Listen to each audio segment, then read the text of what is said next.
여러분, 안녕하십니까? 동나이성 한국어로 뉴스입니다. 어제 동나이 세무국은 2021년 세금 관리 업무를 요약하고 2022년 세금 관리를 위한 과제와 솔루션을 제시하도록 회의를 개최했습니다. 2021년 초부터 동나이 세무국은 세무부서의 국가 예산 징수를 지휘, 운영 및 관리에 효율을 엄격하게 시행한 것을 요청했습니다. 그 중에는 기업의 애로사항은 해소하기 위한 활동은 추진 및 세무 행정 개혁은 추진하는 데 중점을 둡니다. 그 결과 동나이 조세 부문의 국가 예산 수징은 총 46조 4,600억 동으로 예상보다 높았으며 이는 한당된 주정치보다 37%, 2020년보다 10% 높았습니다.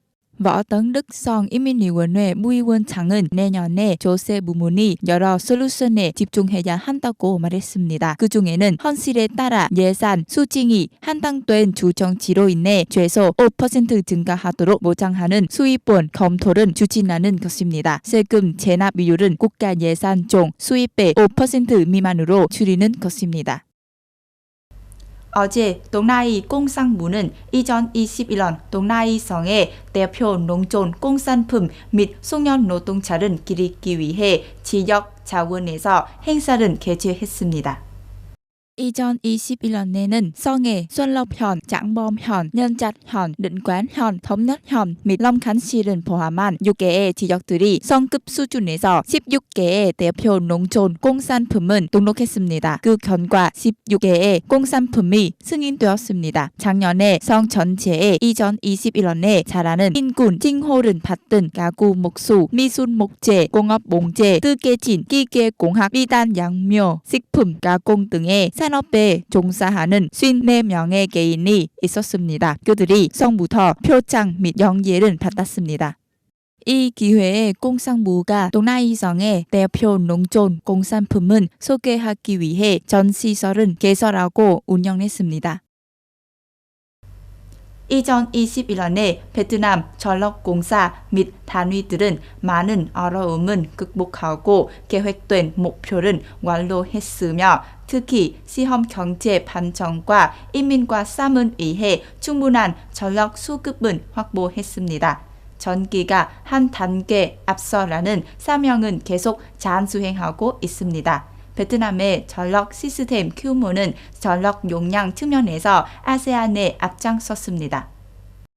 베트남 전력공사는 계획된 목표를 포괄적으로 완료하고 국민과 국가를 위한 전력 수급을 보장할 뿐만 아니라 2021년에 거의 7,500메가와트의 전력 용량은 가동하여 총 전력 용량은 거의 10만 7,000메가와트에 도달하여 인도네시아를 넘어서고 아세안에 앞장섰습니다. 이와 함께 사회보장사업 코로나19 전염병을 극복하기 위해 지역사회를 지원하도록 손을 맞잡는 것도 베트남 전력공사에 의해 잘 구현되었습니다. 2022년에는 베트남 전력공사는 국가의 사회경제적 발전을 위해 전력을 확보하고 과학기술의 적용은 촉진하며 디지털 트랜스포메이션 로드맵은 가속화하는 데 핵심 점인 역할을 하기로 결정했습니다. 사업용 전력 생산량은 전년 대비 7.6% 증가했습니다. 북한 조선중앙통신은 오늘 아침 평양이 이번 달에 동북아 국가의 세 번째 미사일 발사를 기록한 발사훈련 중 허천도 시스템에서 발사된 미사일들은 시찰했다고 전했습니다. 조선중앙통신에 따르면 이번 발사훈련은 지난해 9월 평양이 처음으로 시험한 전도를 이용한 미사일 연대의 전투작전 실효성 시험과 평가를 목적으로 실시되었다고 합니다. 이는 어떠한 위협에도 대응하는 것으로 간주됩니다. 프리츠 캠퍼만 네덜란드 외무부 대변인은 1월 14일 코로나19 전염병과 중국의 인권 상황으로 인해 2022 베이징 동계올림픽에 공식 외교 사전단은 파견하지 않은 것이라고 밝혔습니다. 대변인은 중국의 코로나19 관련 제한은 인권 상황에 대한 네덜란드 대표단과 주 죄국 간의 양자 접촉 기회를 제한한 것이라고 말했습니다. 네덜란드에 이어 덴마크가 중국의 인권 상황은 이유로 2022년 동계올림픽에 공식 대표단은 파견하지 않겠다고 발표한 가장 최근의 유럽 국가가 되었습니다. 제페 코포트 덴마크 외무장관은 덴마크 정부는 우리가 중국에서 열리는 동계올림픽에 참가하지 않기로 결정했다고 설명했습니다. 그는 덴마크가 중국의 인권 상황에 대해 매우 우려하고 있다는 것은 비밀이 아닌다고 덧붙였습니다. 네덜란드와 덴마크의 결정은 호주, 영국, 캐나다, 일본이 참여하여 미국이 중국의 인권 문제에 항의하기 위해 시작한 외교적 보이콧 캠페인 중에 발표되었습니다.